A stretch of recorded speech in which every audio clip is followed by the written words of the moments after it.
स्वतंत्रता के 75वें वर्ष पर प्रारंभ हुए अमृत महोत्सव पर समुत्कर्ष समिति द्वारा आयोजित व्याख्यान श्रृंखला यह गाथा है बलिदानों की में आज हमें परम आदरणीय ओम प्रकाश जी भाई साहब का मार्गदर्शन प्राप्त होने वाला है। आदरणीय भाई साहब हम सभी के सुपरिचित हैं। भाई साहब द्वारा समय समय पर हमें मार्गदर्शन प्राप्त होता रहता है। पूर्व में समुत्कर्ष समिति द्वारा आहूत विभिन्न व्याख्यान मालाओं में एवं अन्य अनेक अवसरों पर हम सभी को आपका संस्कृति परक जीवन मूल्य संवर्धन पाठ्य प्राप्त होता रहा है। मैं आज के इस पुनीत अवसर पर मान्यवर भाई साहब से निवेदन करती हूँ कि हमें प्रबोधन प्रदान करें। 33 करोड़ देवी देवताओं को समुद्र में फेंक दो, केवल एकमात्र भारत माता, उसको अपना आराध्य करो, उसके लिए अपने जीवन को न्यौछावर कर दो, समर्पित कर दो। एक अकेला व्यक्ति, कुछ भी पास में अस्त्र शस्त्र नहीं, कोई जान पहचान नहीं, अमेरिका जैसी धरती पर अपने वाणी से गुंजायमान हो गए। मेरे देश का एक कुत्ता भी यदि भूखा है तो उसको अन्न देना, यही एकमात्र धर्म है, से सब पाखंड।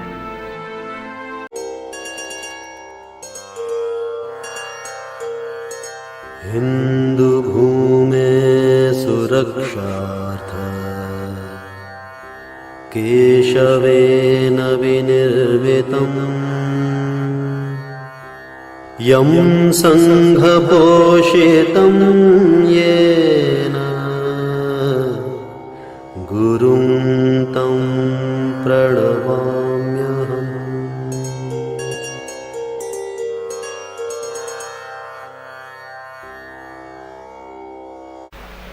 नमस्कार। समुत्कर्ष व्याख्यानमाला में आप सभी देवियों और सज्जनों का हार्दिक स्वागत है। पिछली बार हम सब लोगों ने स्वामी विवेकानंद जी के जीवन का प्रथम भाग 3 बिंदुओं में सुना था। परिनिर्माण, उनके माता पिता ने उनका निर्माण किस तरीके से किया। परमेश्वर, ठाकुर रामकृष्ण परमहंस के संपर्क में आने के बाद उनके जीवन में किस तरीके का परिवर्तन आया और उनको अपने जीवन का जो लक्ष्य मिला उसकी पूर्ति के लिए वो सन्यासी बन गए। और तीसरा, परिव्राजक, संपूर्ण भारत भूमि का भ्रमण किया, उसको निकटता से अनुभव किया, समाज को निकटता से देखा और विवेकानंद शिला स्मारक श्रीपाद शिला पर 3 दिन ध्यान लगा करके उन्होंने अपने भविष्य के बारे में मंथन किया। जो देखा उसका निष्कर्ष निकाला और अमेरिका के लिए चल पड़े। आज 3 बिंदु। पहला बिंदु प्रबोधन, दूसरा बिंदु परमार्थ सेवा और तीसरा बिंदु परिनिर्वाण, महासमाधि की ओर किस तरीके से वो अग्रसर हुए। एक पहली बात मैं यहां कुछ अलग से बताना चाहता हूं प्रबोधन से पहले। पिछली बार कुछ पुस्तकों का जो मैंने जिक्र किया था उनमें मैं एक और पुस्तक जोड़ना चाहता हूं। नरेंद्र कोहली, ये कोई ऐसा नाम नहीं है कि जिनके बारे में हम नहीं जानते। इनका बहुत बड़ा योगदान अपने इस देश में रहा है। उनके द्वारा लिखे गए सभी प्रकार के उपन्यास, रामायण पर भी है, महाभारत पर भी है और खासतौर पर विवेकानंद पर उनका तोड़ो कारा तोड़ो, 1 से लगा करके 6 खंडों में, पूरा जीवन नहीं हुआ है किंतु 6 खंडों में उन्होंने उसको लिखा है। उसका एक संक्षिप्त प्रारूप न भूतो न भविष्यति, इस रूप में भी उन्होंने निकाला है। एक शारद शताब्दी के अवसर पर संदेशवाहक के नाम से नाट्य श्रृंखला के रूप में भी उन्होंने उसको रूप दिया है। नरेंद्र कोहली का ये भूतो न भविष्यति और तोड़ो कारा तोड़ो, अगर आप में से किसी को पढ़ने में अभिरुचि हो तो वो अवश्य पढ़ना चाहिए। बहुत सारी चीजें विस्तार से एकदम जीवंत कर देते हैं। वैसे भी विवेकानंद जी का अगर जीवन हमने पिछली बार सुना था तो उसमें से अनेक प्रकार की चीजें जितनी समेटी जाए उतनी कम है। विवेकानंद जी के खुद के अंदर सीखने और सिखाने, ये दोनों गुण बहुतायत में थे। उन्होंने जीवन पर्यंत सीखने में कोई कमी नहीं रखी। इस्लाम अहमदाबाद में रह करके उस पर बहुत अध्ययन किया। गोवा मडगांव सुब्राय नायक करके एक व्यक्ति था, उनके संपर्क में आकर के उन्होंने जेपी अल्वारिस उनसे मिलकर के, पादरी था वो, और ईसाइयों की एक संस्था थी रासिल सेमिनरी, वहां वो 3 दिन 3 रात लगातार लगे रहे और सारा इतिहास खंगाल डाला उन्होंने। उसी में से वो विदेशों में ईसाइयों के बारे में बोल सके। जीवन के अंतिम समय तक सीखने और सिखाने का क्रम उनका चलता रहा। वो एक विशेष घटना आप लोगों ने सुनी होगी। अलवर के राजा मंगल सिंह मूर्ति पूजा को नहीं मानते थे, तो उन्होंने उनके दीवान से उनका चित्र उतरवाया। ये चित्र उतारो, नीचे रखो, इस पर थूको। दीवान हतप्रभ रह गए, इस पर कैसे थूक सकते हैं, ये तो महाराजा है। अरे ये महाराजा कहाँ है, ये तो उनका चित्र है ना, इन पर थूको तुम, इन पर मैं नहीं थूक सकता। उन्होंने महाराजा को कहा, महाराजा देखिए आपके चित्र के ऊपर आपका दीवान थूकने के लिए तैयार नहीं, जबकि ये कागज है, जबकि ये कागज है, फोटो है तो आपका। क्यों? उसमें आपकी छवि दिख रही है। तो हम कोई मूर्ति की पूजा नहीं करते, मूर्ति में हम हमारे इष्ट का दर्शन करते हैं, हम हमारे भाव की पूजा करते हैं। नतमस्तक हो गए थे मंगल सिंह जी। उनकी ये बात उनको समझ में आ गई। माने बहुत सामान्य तरीका, बहुत सरल तरीका वो हमेशा ही अपने उद्धरणों में, भाषणों में, व्याख्यानों में दिया करते थे। हमारे यहाँ का वेदांत, हिंदू संस्कृति, भारतीय संस्कृति के अन्य अन्य पुराण, उपनिषद, उन ग्रंथों की कथाएं, रामायण, महाभारत, इनकी कथाएं, उसका भी उन्होंने भरपूर उपयोग अपने व्याख्यानों में किया है और लोगों ने बहुत सराहा। लोगों को हिंदू धर्म समझने में सुविधा बनी रही। प्रबोधन पहुंच गए स्वामी जी अमेरिका। जहाज पर प्रारंभ के 3 दिन तक तो उनकी तबीयत ठीक नहीं रही, किंतु जुलाई 10 को अमेरिका के बोकोन बंदरगाह पर उतर गए वो। वहां ठंड अधिक, वहां हर चीज में पैसा लगता है, वहां भिक्षा मांग नहीं सकते। पहुंच गए शिकागो तो मालूम पड़ा कि वो तो 11 सितंबर को है धर्मसभा प्रारंभ, तो अभी तो 15 जुलाई हुई है। इतना समय में शिकागो तो बहुत महंगा शहर है, क्या करेंगे? तो किसी ने कहा पास में बोस्टन है, वहां चले जाओ। स्वामी जी बोस्टन चले गए। ट्रेन में एक महिला थी कैथरीन सनबोर्न, उनसे परिचय हो गया, वो अपने घर ले गई। जगह जगह पर स्वामी जी की व्याख्यान करवाए गए। उनका एक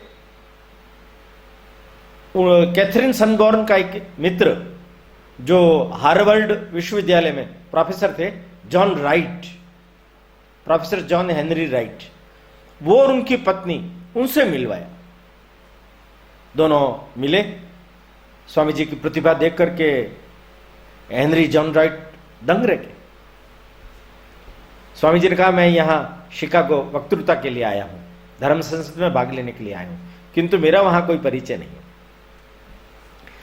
उन्होंने कहा कि मेरा परिचय है, वहां के वो जो संयोजक है डॉक्टर बेरोज, उनसे मेरा परिचय, मैं एक परिचय पत्र आपके नाम लिख करके देता हूं। उन्होंने परिचय पत्र लिखा। परिचय पत्र में वो क्या लिखते हैं? वो लिखते हैं अमेरिका के सारे विश्वविद्यालयों के सारे प्रोफेसर्स, उन सबकी मेधा, उन सबकी बुद्धि, उसको एकत्र कर लिया जाए तो एक तरफ वो और एक तरफ स्वामी विवेकानंद, तो भी हम उनके पासंग नहीं हो। स्वामी जी से परिचय पूछना सूर्य को दीपक दिखाने जैसा है। परिचय पत्र लेकर के ये वापस रवाना हुए। साथ में कोई व्यक्ति मिल गया, वो कहीं उनको छोड़ के चला गया।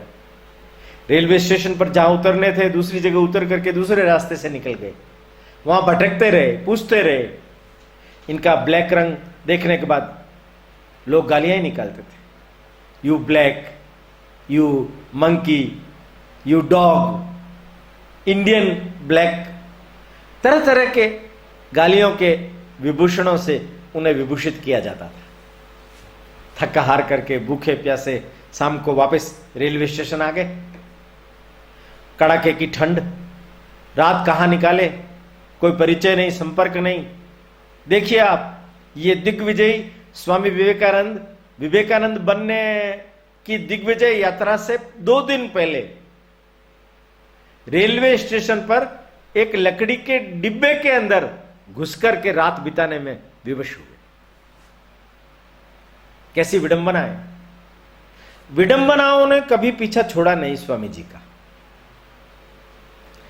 जो चांपातला ईश्वर चंद्र विद्यासागर की स्कूल से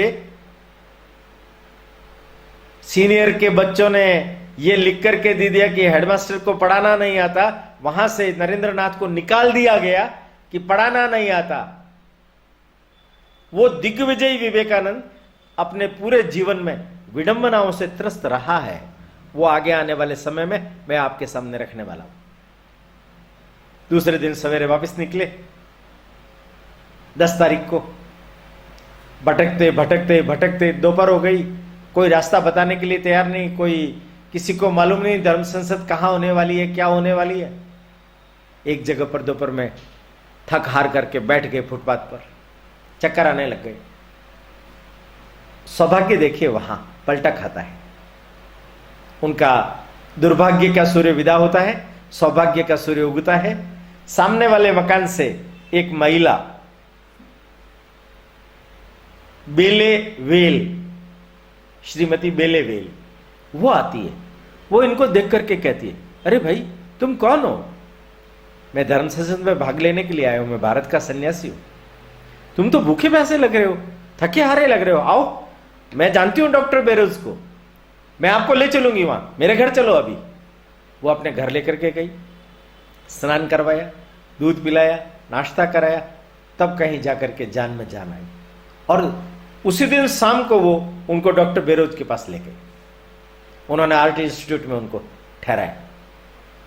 अब 11 सितंबर देखिए आप, 11 सितंबर प्रातःकाल 10 बजे घंटा निनाद हुआ और धर्म संसद प्रारंभ। बड़े वक्ता, एक से बढ़कर के एक, अच्छी तैयारी के साथ अच्छे नोट्स लेकर के आए, धारा प्रवाह मंत्र मुग्ध करते हुए लोगों के सामने बोल रहे हैं।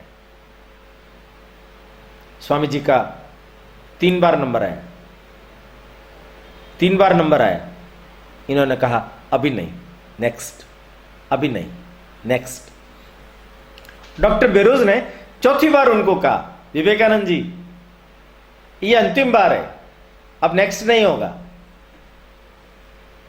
कोलंबस हॉल 7,000 लोगों की क्षमता से भरा हुआ, ये विचित्र वेशभूषा में उठ करके खड़े हुए, मंच तक आए, माइक के सामने। ध्यान से सुनिए, केवल 5 अक्षर इन्होंने बोले, अमेरिका वासी भाइयों और बहनों, sisters and brothers of America. देखिए ये शब्द बोलने वाले स्वामी जी पहले व्यक्ति नहीं थे, उनसे पहले भी 4-5 लोग बोल चुके थे, पर स्वामी जी के हृदय से निकले हुए ये शब्द 5 उस सामने बैठी हुई 7,000 जनमेदिनी को विद्युत तरंगों से आप्लावित कर गई। तालियों की गड़गड़ाहट से हॉल गूंज उठा। 4 मिनट लोग कुर्सियों पर नाच रहे हैं, तालियां बजा रहे हैं, विवेकानंद का स्वागत कर रहे हैं। स्वामी हतप्रभ रामकृष्ण परमहंस का ध्यान करने लगे, मां सरस्वती का ध्यान करने लगे। डॉक्टर बिरोज की ओर देखा, क्या करें बोलिए। स्वामी जी का शिकागो का वक्तृत्व जरूर पढ़ना चाहिए। इस धर्म संसद में उनके 14 भाषण हुए हैं। पहले दिन का यह भाषण जिसने उनको विश्व विजयी विवेकानंद बना दिया। दूसरे दिन शिकागो की सड़कों पर उनके पोस्टर छप गए, अखबारों के अंदर उनके बारे में जानकारियां दी गई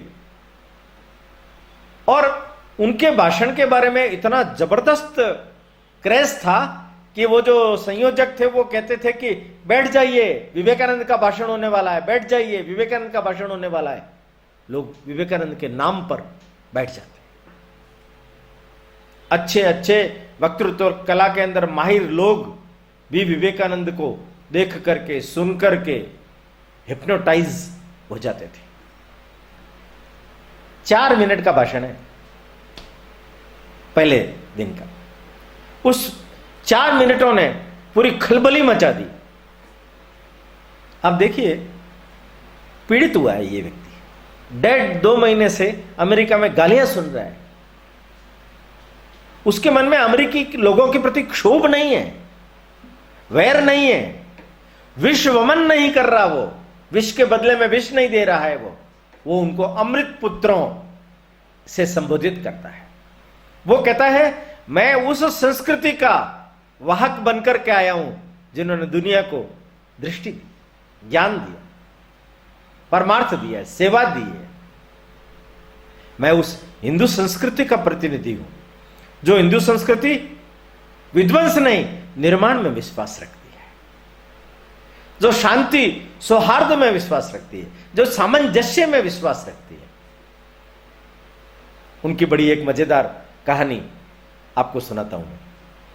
उन्होंने कहा कि एक कुएं का मेढक कुएं में था, एक दूसरा बाहर समुद्र का मेढक उसके अंदर आ गया। उसने उसको पूछा, भाई तुम कौन हो, कहां से आए? मैं समुद्र से आया। समुद्र से आए? कितना बड़ा है तुम्हारा समुद्र? उनका बहुत बड़ा है। तो वो कुएं का मेढक अपनी जगह से थोड़ी सी छलांग लगा करके बोलने लगा, इतना बड़ा क्या? नहीं नहीं, इससे भी बड़ा। उसने और छलांग लगाई लंबी, इतना बड़ा? उन्होंने कहा नहीं, इससे भी बड़ा। एक कोने से दूसरे कोने तक छलांग लगा दी, इतना बड़ा? उन्होंने कहा नहीं, इससे भी बड़ा।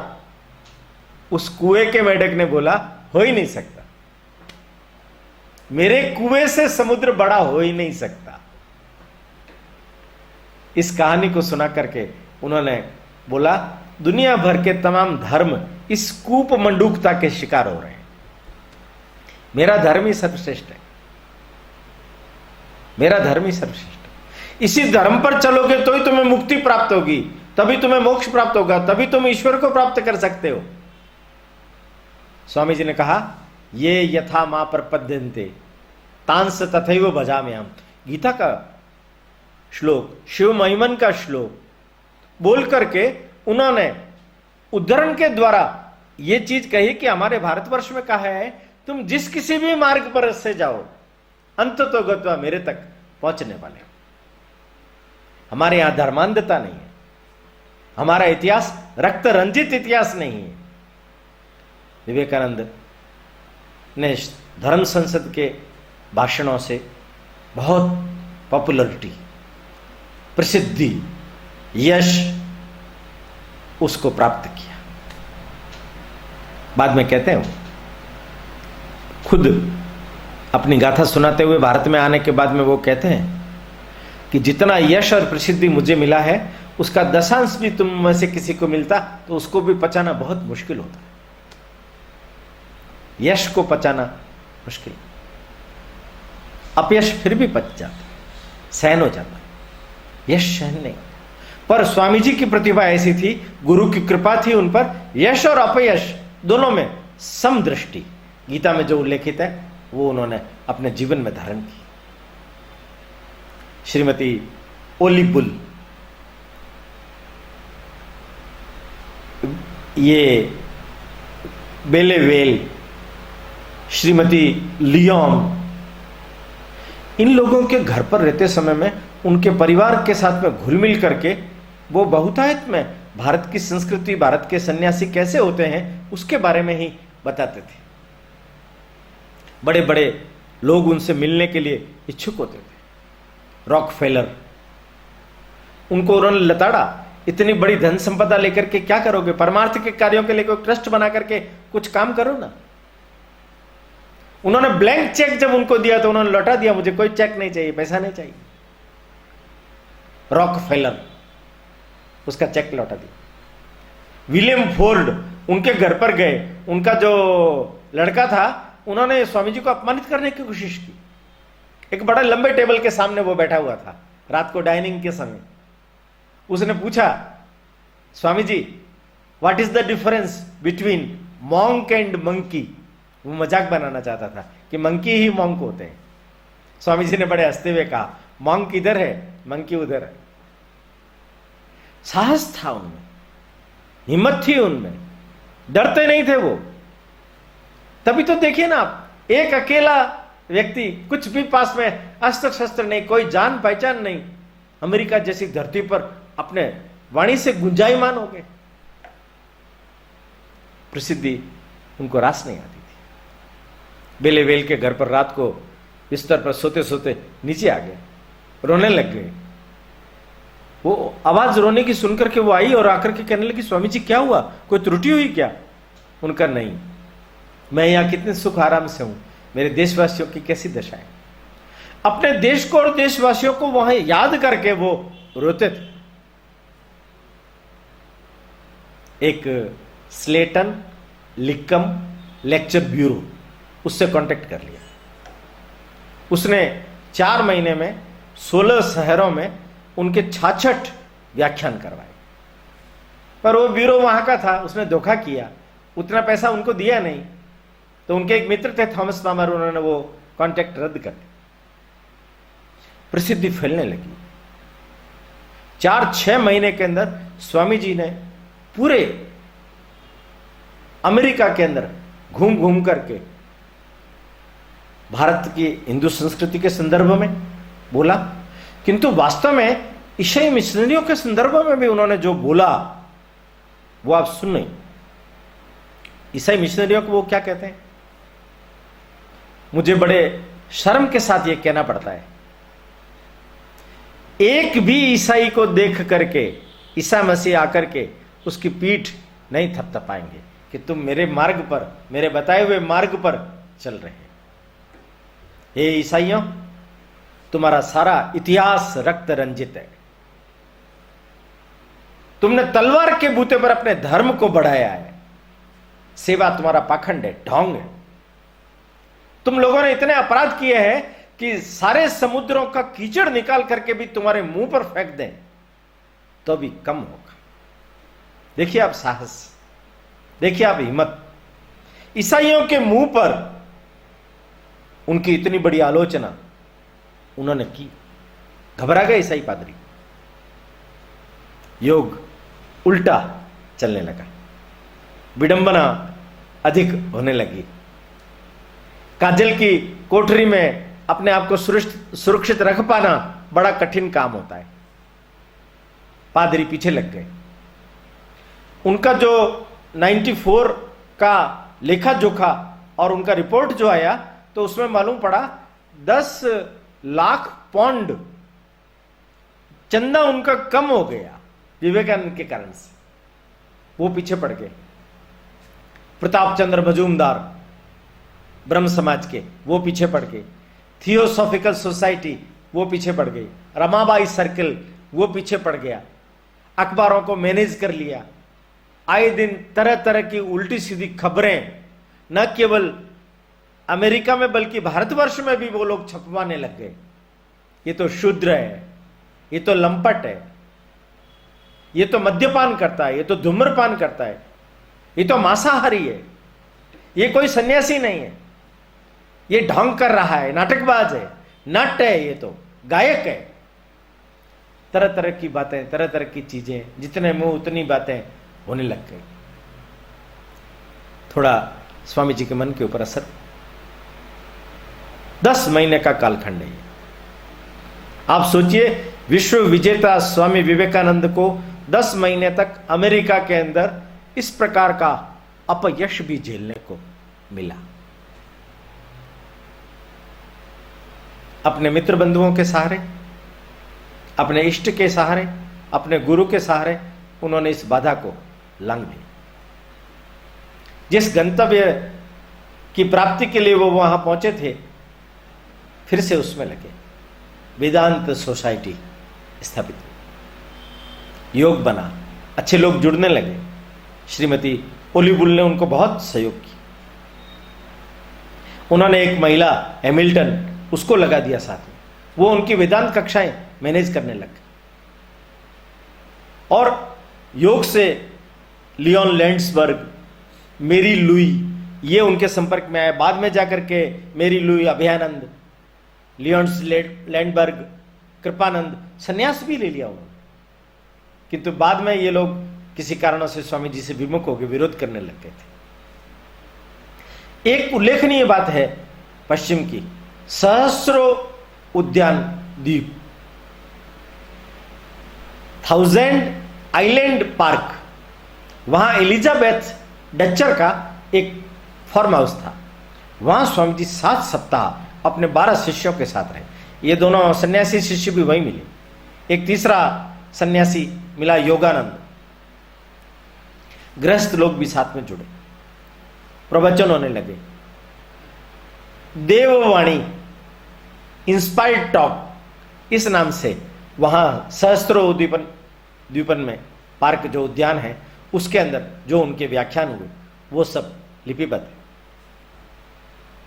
स्वामी जी वेदांत सोसाइटी के जो अध्यक्ष बनाने के लिए फ्रांसिस लेगेट करके एक बहुत बड़े प्रतिष्ठित धनवान व्यक्ति थे, वो और उनकी पत्नी बेसी लेगेट, उनको संपर्क में आने के बाद उनको जोड़ा।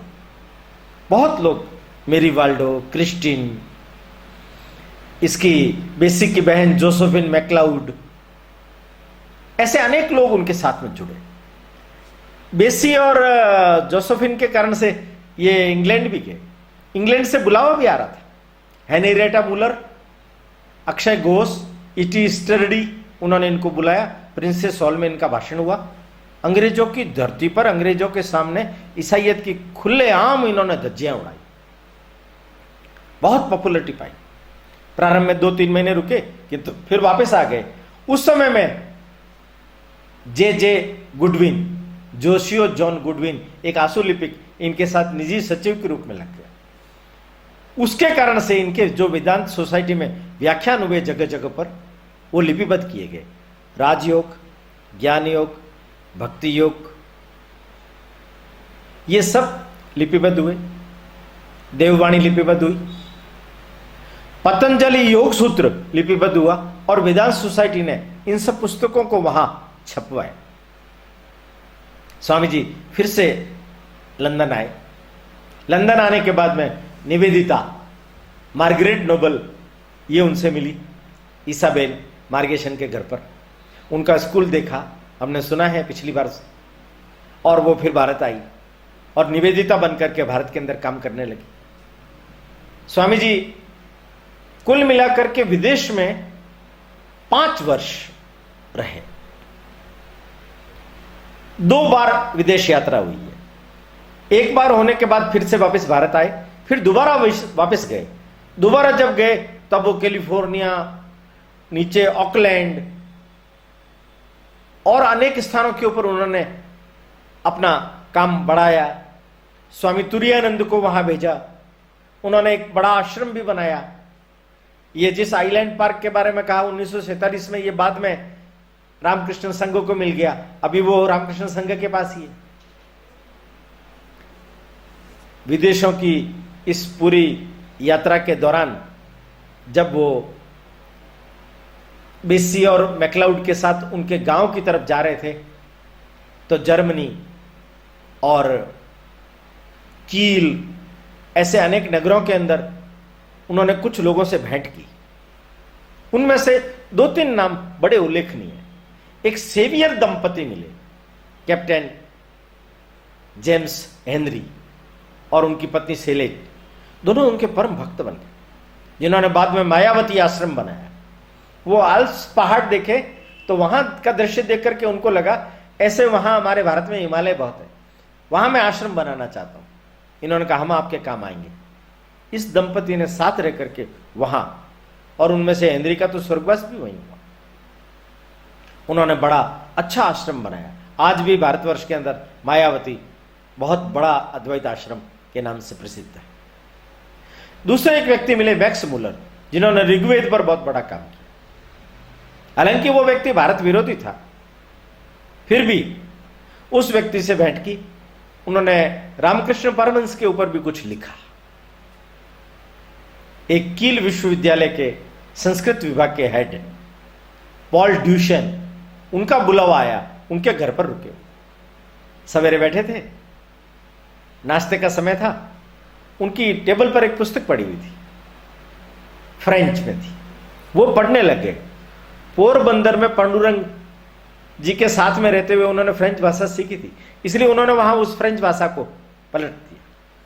और इतनी तन्मयता थी कि पॉल ड्यूशन आए और उन्होंने कहा Swami ji breakfast, Swami ji breakfast, Swami ji breakfast. उनकी पत्नी भी आई। स्वामी जी सुने नहीं रहे, स्वामी जी तो पूरी तन्मयता से उसको पढ़ रहे हैं। किताब पूरी करने के बाद उनका कि हाँ बोलिए क्या हुआ। उनका कि भारतीय लोग इतने अशिष्ट होते हैं, क्यों, क्या हुआ कि इतनी बार आपको आवाज लगे आपने सुना ही नहीं। उनका मैं सॉरी किताब में डूब गया था। उनका ये फ्रेंच है, आप जानते हैं कि थोड़ी बहुत, आप पूछ सकते हैं, मैंने पढ़ा है अभी इसमें। पॉल ड्यूशन दंग रह गए।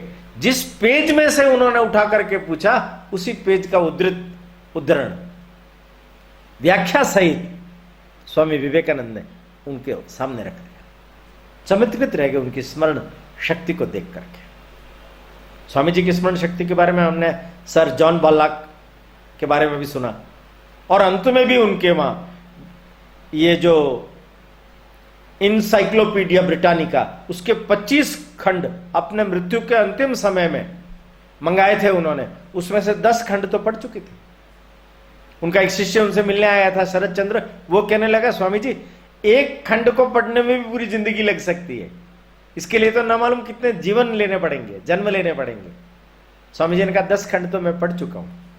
उनका आप अमानवीय हो, उनका तुमने मानव को कम आंका है, उसके अंदर बहुत क्षमताएं सामर्थ्य है, लोग जगाना नहीं चाहते। पॉल ड्यूशन को चमत्कृत और प्रभावित करके स्वामी जी सेवियर दंपति और जोसेफिन को साथ लेकर के भारत आ गए। अब उनका जीवन दूसरे बिंदु की ओर अग्रसर हो रहा है, परमार्थ सेवा। स्वामी जी देखिए, जब कोलंबो के बाद पंबन जहाज से उतर रहे थे तो हजारों लोग उनके स्वागत में खड़े थे। सेतुपति रामनाड के राजा खुद आए थे, बग्गी खोल करके घोड़े पर उनको बिठा करके वो खुद जुते थे। कितना बड़ा चार्म होगा लोगों के अंदर। पर उस चार्म को पीछे छोड़कर स्वामी जी जहाज पर से नीचे उतर करके लोगों की ओर नहीं उन्मुख हुए। वो जो भारत माता थी, वो जो मिट्टी थी, वो मातृभूमि थी, उसके अंदर लौटपट होने लग गए। मिट्टी उठा उठा करके अपने ऊपर डालने लग गए, रोने लग गए, पुकारने लग गए, हे मां, मैं विदेशों में रह करके अपवित्र होकर के आया हूं, मुझे पवित्रता दे दो, मेरी अपवित्रता को नष्ट कर दो। हे भारत मां, तू मुझे अपनी शरण में ले ले, मैं तुम्हारे लिए ही अपने जीवन को लगाने वाला हूं। मातृभूमि के कण कण के प्रति उनके मन में कितना जबरदस्त प्रेम था। कहते हैं कि पूरी अमेरिका की उस पूरी यात्रा में गंगा जल और भारत की मिट्टी वो अपने साथ रखते थे। ये मेरी ताकत है, ये मेरी पावर है, ये मेरे अंदर पवित्रता को बनाए रखती है। और बाद में जब मद्रास आए, मद्रास के 5 भाषण हुए उनके, आप जरूर सुनना, पढ़ना। और वहां जो उन्होंने क्रांतिकारी उद्घोष किया और भारत का आह्वान किया, वो उल्लेखनीय है। उन्होंने कहा 33 करोड़ देवी देवताओं को समुद्र में फेंक दो, केवल एकमात्र भारत माता, उसको अपना आराध्य बनाओ, उसके लिए अपने जीवन को न्यौछावर कर दो, समर्पित कर दो। भारत माता की सेवा, उसकी 30 कोटि, 30 करोड़ उस समय जनसंख्या थी, 30 कोटि संतानों की सेवा है।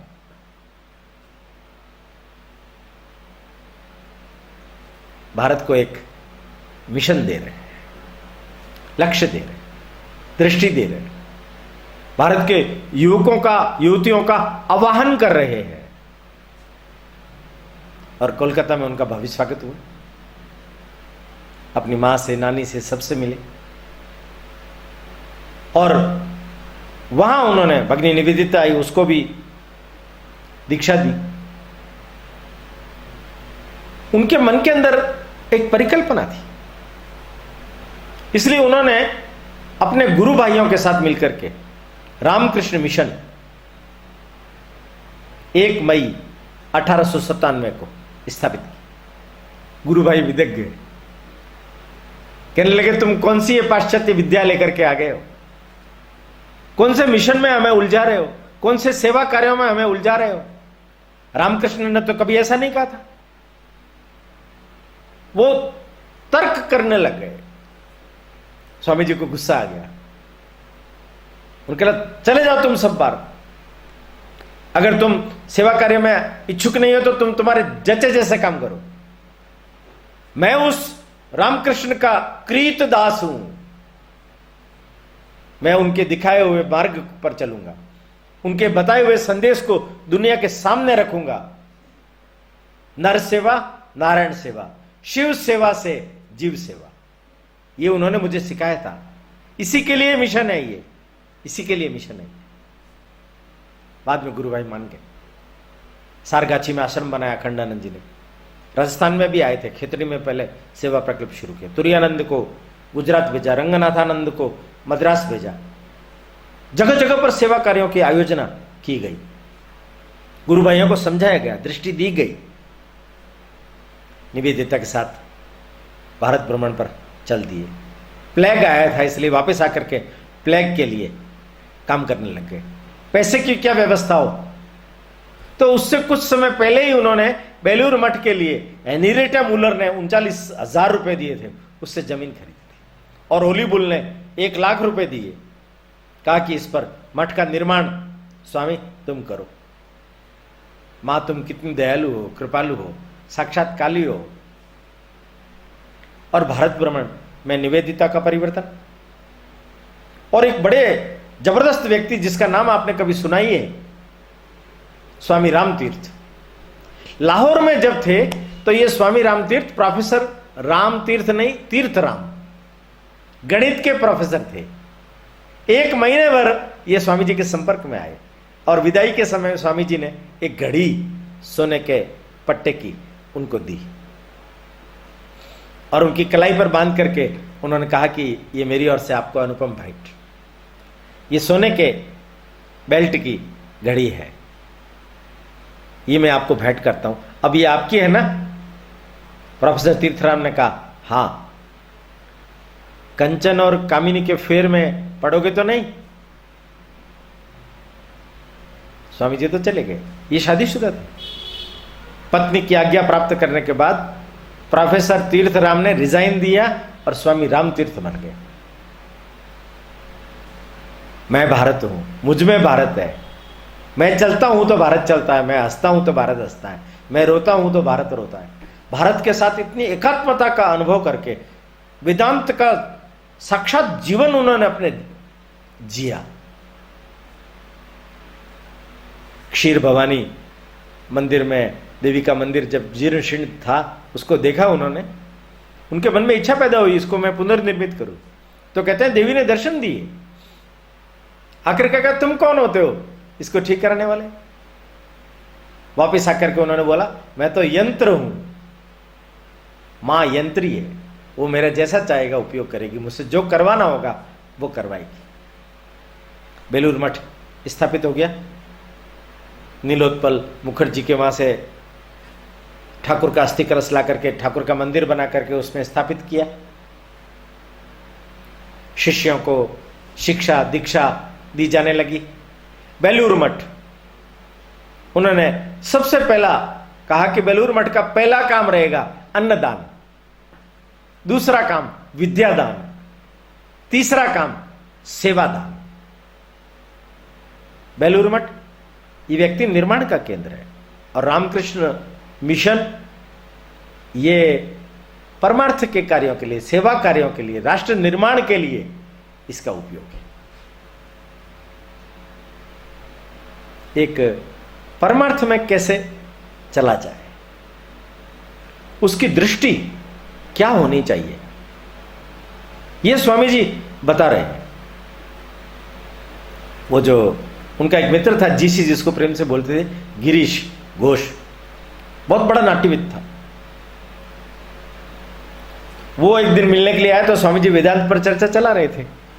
वो बैठा तो बैठते ही पूछा, क्यों भाई जीसी, तुम तो कृष्ण और विष्णु में ही लगे रहते होंगे, तुम्हें वेदांत वेदों से कहां लेना देना।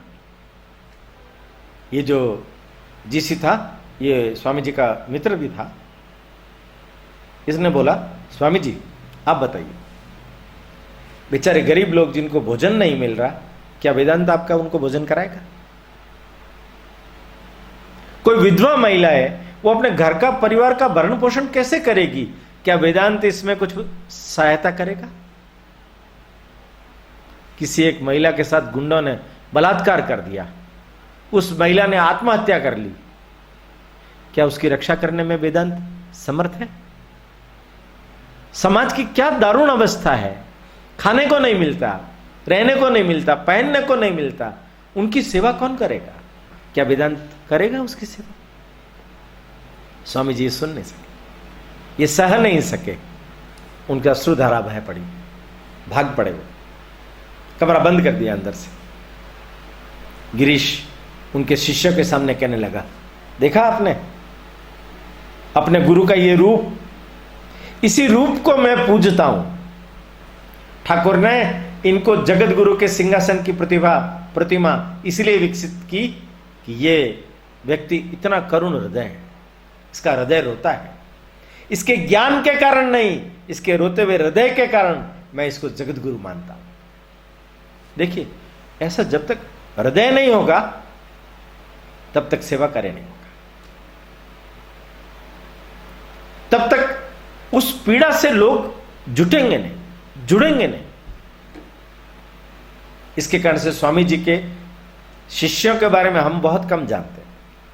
सदानंद एक का नाम सुना है हमने, हाथरस में जो शरद चंद्र स्टेशन मास्टर बना, पहला शिष्य, पर उनकी बहुत लंबी श्रृंखला है, बड़े अच्छे अच्छे शिष्य हुए उनके, जिन्होंने विवेकानंद जी की तरह ही अपना जीवन जिया। स्वरूपानंद, प्रकाशानंद,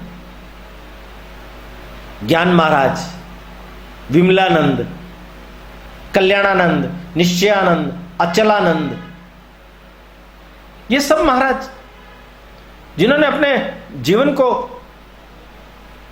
समाज सेवा के लिए पूरी तरह से न्यौछावर कर दिया। एक दो की मैं बात सुनाता हूं आपको, जिससे आपको महत्व मालूम पड़ेगा सेवा कार्य का क्या महत्व है, परमार्थ सेवा किसको कहते हैं। स्वामी जी ने जो दृष्टि दी, उस दृष्टि के अनुकूल अपने जीवन को हम कैसे जी सकते हैं। एक दक्षिणा रंजन गुआ ढाका से डॉक्टरी की पढ़ाई पूरी करने के बाद में आया और मैं सन्यासी बनना चाहता हूं। स्वामी जी उसको क्या कहते हैं? हंसते हुए बोलते हैं, सन्यासी बनना चाहता है, जरूर, किंतु गुरुदक्षिणा में क्या देगा? जो आप कहेंगे वो दूंगा। अच्छा ठीक है, ये चाय बागान के अंदर कुली के रूप में मैं तुम्हें बेच दूं, और उससे जो पैसा आए, मेरे ऊपर थोड़ा कर्जा है उतर जाएगा, चलेगा? तुम बिक जाओगे? वो हाथ जोड़ के कहने लगा, स्वामी जी जब मैंने समर्पण पूरा कर दिया तो आप जो मेरा उपयोग करना चाहें करिए ना, मैं तो तैयार हूं। उसको दीक्षा दे दी, कल्याणानंद नाम रखा उसका, कल्याणानंद। उसको कहा जा तू बाजार से एक बर्फ की शिला लेकर के सिर पर रख करके लेके आ। बहुत दूर स्थान था, 5 किलोमीटर दूर, बर्फ की शिला सिर के ऊपर रख करके वो व्यक्ति लेकर के आया। उसका नाम रखा कल्याणानंद। उसको कहा जा कनखल ऋषिकेश ऊपर, वहां तुम डॉक्टर हो ना, निःशुल्क चिकित्सा कर। लोग तुम्हारे पास नहीं आएंगे, तुम लोगों के पास जाकर के उनकी चिकित्सा करना। एक दूसरा व्यक्ति भी वहां पहुंच गया, निश्चयानंद। दोनों ने मिलकर के वहां काम करना शुरू किया। उन्होंने जो काम करना शुरू किया, लोगों की जन सेवा करना शुरू किया, और उसके कारण से परिणाम क्या हुआ? उन दोनों को लोग भंगी महाराज के नाम से जानने लगे। साधु समाज उनको इस दृष्टि से देखता था, क्योंकि दृष्टि नहीं, दृष्टि नहीं। उन लोगों के बीच में रह करके उनकी सेवा करना, उनकी चिकित्सा करना, खुद भीख मांग करके अपना निर्वाह कर रहे हैं, और जितना पैसा आ रहे हैं उसका चिकित्सालय बना रहे हैं।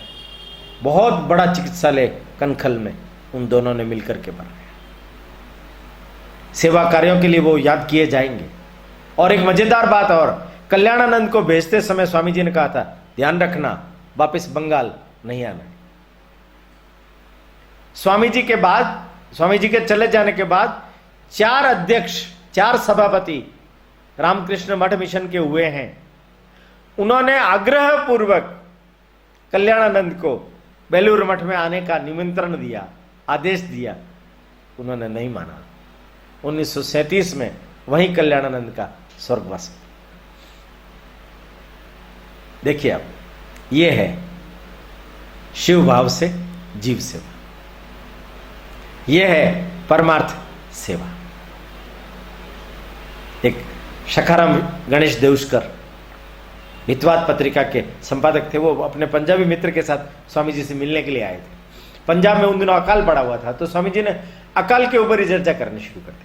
घंटा 1.5 घंटा उस पर चर्चा होने के बाद जब रवाना होने लगे, तो वो जो पंजाबी व्यक्ति है वो स्वामी जी से कहता है, स्वामी जी आज तो हमारा 1.5-2 घंटा निरर्थक व्यतीत हुआ।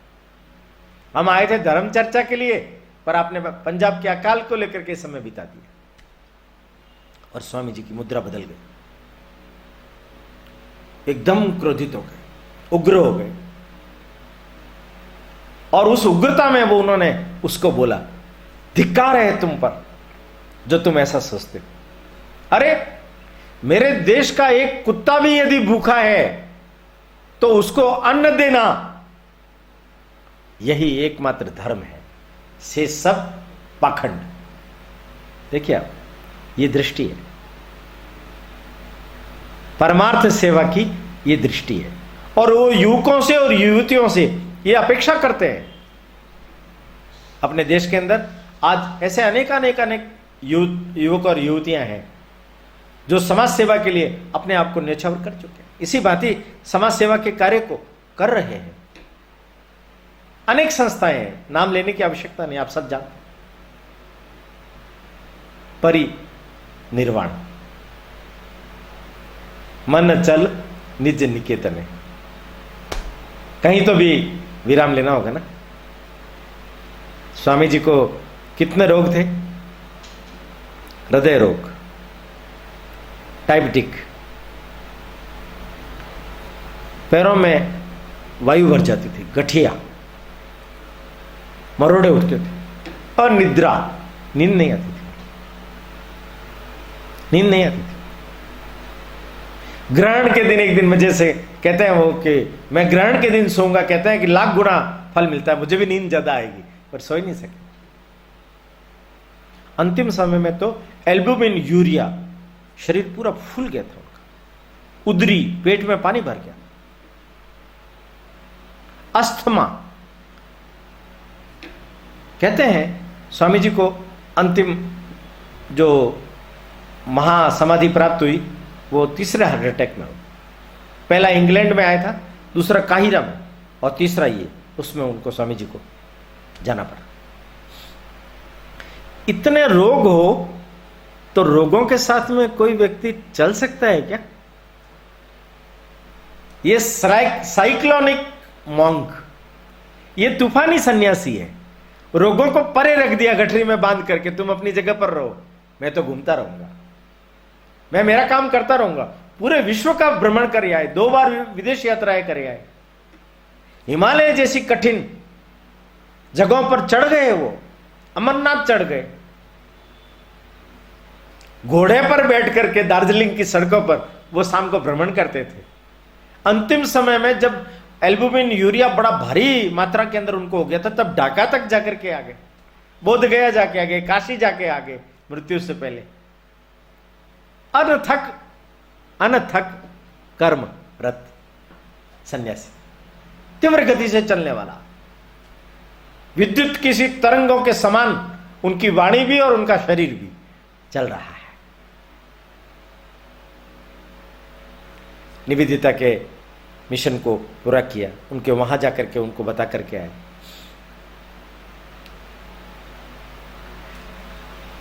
अपने स्वयं के बाद आगे का क्या होगा, तो जीते जी पद त्याग दिया और अध्यक्ष बना दिया। अब मैं नहीं, ब्रह्मानंद राखाल महाराज उनको रामकृष्ण संघ का अध्यक्ष, मिशन का अध्यक्ष, बेलूर मठ का अध्यक्ष बना दिया। अपने उत्तरदायित्व से मुक्त हो, किंतु उन्होंने उनको हिदायतें पूरी दी। राखाल महाराज हिदायतें पूरी दी। हिसाब बराबर रखना, पाई पाई का हिसाब रखना, चंदे की रसीद देना, किस पैसे का उपयोग क्या किया है लोगों के सामने बताना, अखबार में छपवाना। और हमारा जो ये मठ है, ये कोई सभ्य समाज के लिए है ऐसा नहीं, दीन दुखी वंचितों के लिए है, गरीब लोगों के लिए है। बड़ा मजेदार, राखाल महाराज ने विदेश में जब थे स्वामी जी को पत्र लिखा था कि रामकृष्ण के मंदिर के अंदर वेश्याएं आने लग गई, इससे सभ्य समाज नाराज हो गया, वो नहीं आ रहा है। तो वो लिखते हैं, मत आए भले ही, वो डाकू आए, चोर आए, लुटेरे आए, बदमाश आए, वेश्याएं आए, ये लोग नहीं आएंगे तो और कौन आएगा रामकृष्ण के मठ में और मंदिर में। देखिए अब दृष्टि कैसी है, अलग ही है, अलग ही है। अमेरिका के अंदर एक महिला आई थी जो कहने लगी कि स्वामी जी आप मेरे को कुछ सहायता कीजिए, मैं लोगों को शराब छुड़ाने में मदद करना चाहती हूं। तो उन्होंने कहा कि क्यों छुड़ाना चाहते हो शराब, लोग शराब क्यों पीते हैं मालूम है तुम्हें? दुखी है लोग, उनका दुख दूर करो, शराब अपने आप छूट जाएगी। युवकों को कहते थे वो, अगर ईश्वर को प्राप्त करना चाहते हो ना तो फुटबॉल के मैदान में जाओ, पहले अपने शरीर पर ध्यान दो, फुटबॉल पर किक लगाओ, किक से फुटबॉल जितनी ऊपर आकाश तक जाएगी उतना तुम परमात्मा के निकट पहुंच जाओगे। शरीर माध्यम खलु धर्म साधनम, शरीर अच्छा करो। दृष्टि देखिए आप, हर जगह एक अनूठी दृष्टि, हर जगह एक अनूठी दृष्टि। बेलूर मठ में सफाई के काम के लिए दिसंबर में संथाल परगना से लोगों को, आदिवासियों को बुलाते थे, तो आए हुए थे, तो उनमें एक केस्टो था, उनसे बातचीत करते थे वो। तो केस्टो उनको बोलता था, अरे बाप तुम हमसे इतनी बात मत किया कर, वो आता है ना बूढ़ा अद्वैतानंद, अद्भुतानंद, वो हमें डांटता है। उनका कोई बात नहीं रे, तुम हमारे यहां भोजन करेगा?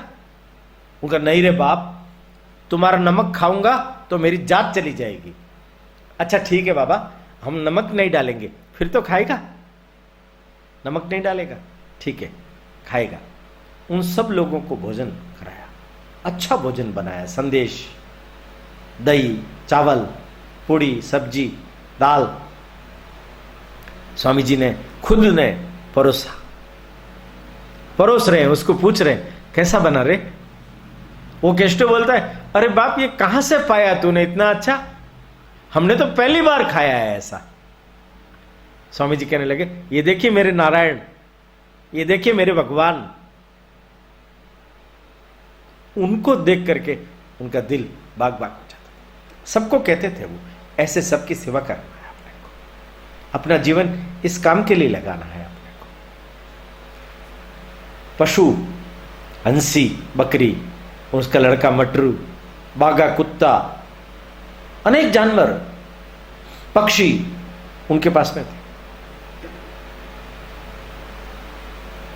अंतिम समय में उन्होंने जोसेफिन मैक्लाउड को बोला कि जो तुम्हारी और मेरी तो अच्छी मित्रता है, मैं तुमको सब बता देता हूं, मेरे पास पैसा बहुत कम है, खर्चा ही नहीं निकलता, मैं हूं ना, आप क्यों चिंता करते हो, हर महीने में आपको 50 पाउंड दे दूंगी, चलेगा काम?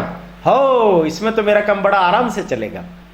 तो मैक्लाउड ने अपना बैग खोला और निकाला, ये लो 200 पाउंड तो दे ही देती हूं मैं अभी। 200 पाउंड, वाह, इससे तो अपना गुजारा हो जाएगा, आगे जरूरत नहीं पड़ेगी। 40 वर्ष शायद मैं नहीं देखूंगा, 39 वर्ष 5 महीने 25 दिन। कैलिफोर्निया में जब उनका जन्मदिन मनाया जा रहा था तो तुरानंद ने बोला था, स्वामी जी क्या बात है, आपका बर्थडे? उनका ये 39वां है, 40वां मनेगा नहीं, पहले ही बता दिया था। निवेदिता को, जो को पहले से संकेत कर दिया, पंचांग देख करके बता दिया था, सोच लिया था कब जाना है। और अंतिम दिन आ गया, 4 जुलाई 1902। सवेरे उठे, नहाए धोए, ध्यान किया, भ्रमण पर गए, प्रेमानंद को साथ ले गए, यहाँ वेद विद्यालय बनाना या स्त्री शिक्षा के लिए ये बनाना। उनका स्वामी जी आप हो ना? हाँ मैं तो हूं ही।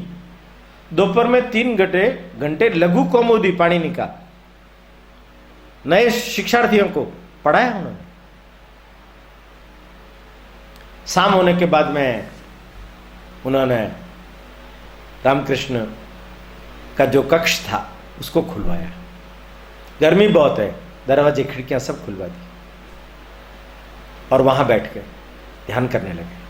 कहने लगे अगर कोई और दूसरा विवेकानंद होता तो शायद वो समझ पाता कि मैंने क्या किया है। वो कहते थे अगर मेरे पास 100 विवेकानंद होते तो मैं दुनिया का कायाकल्प कर देता।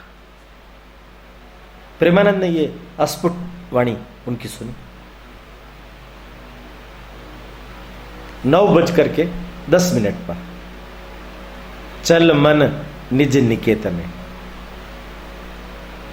स्वामी जी को जब अपने बारे में भान हो जाएगा तब वो इस देह का परित्याग कर देंगे। तो निवेदिता ने महीना भर पहले पूछा था कि स्वामी जी क्या आप अपने बारे में जान गए, आप कौन है? उनका हाँ मैं जान गया। वो धक रहे। इसका मतलब अब जाएंगे। 9:10 पर प्राणांत हुए। विद्युत गति से सब तरफ यह संदेश पहुंच गया, सारे लोग एकत्र आ गए। मां भुवनेश्वरी, नानी रघुमणि, उनके पास में भी खबर गई। भुवनेश्वरी के मुंह से शब्द निकले, अरे ये क्या किया रे बिल्ले। मां और नानी फूट फूट के रो रहे। राखाल महाराज, निवेदिता, प्रेमानंद, सारे लोग। आधार चला गया ना, नाथ चला गया ना, अनाथ। ऐसा जबरदस्त दिव्य जीवन, हर संपर्क में आए हुए व्यक्ति को प्रेरणा देने वाला जीवन, भारत माता के लिए अपने आप को समर्पित करने वाला जीवन और भारत माता को जगत गुरु के सिंहासन पर बैठा हुआ देखने वाला जीवन। चंदन की काष्ठ लकड़ियों के ऊपर पड़ा है। धू धू करती हुई चिता जल उठी, ज्वाज्वल्यमान लपटें उठने लगी। लपटें एक ही संदेश दे रही है, एक ही बात कह रही है, उठो हे भारत के पुत्रों, भारत माता के लिए अपने जीवन को समर्पित कर दो, न्योछावर कर दो, देश के लिए जियो, परमार्थ के लिए जियो, भारत माता के लिए जियो। विवेकानंद ने जो दृष्टि दी है, जो मिशन दिया है, one life one mission, career for nation, उसके लिए हम सब लोग अपने जीवन को कटिबद्ध करें। आज इतनी बात कह करके मैं अपनी बात पूरी करता हूँ। आप सभी का अगले समुत्कर्ष समिति के प्रति यही स्नेह और आत्मीय भाव बना रहे। धन्यवाद।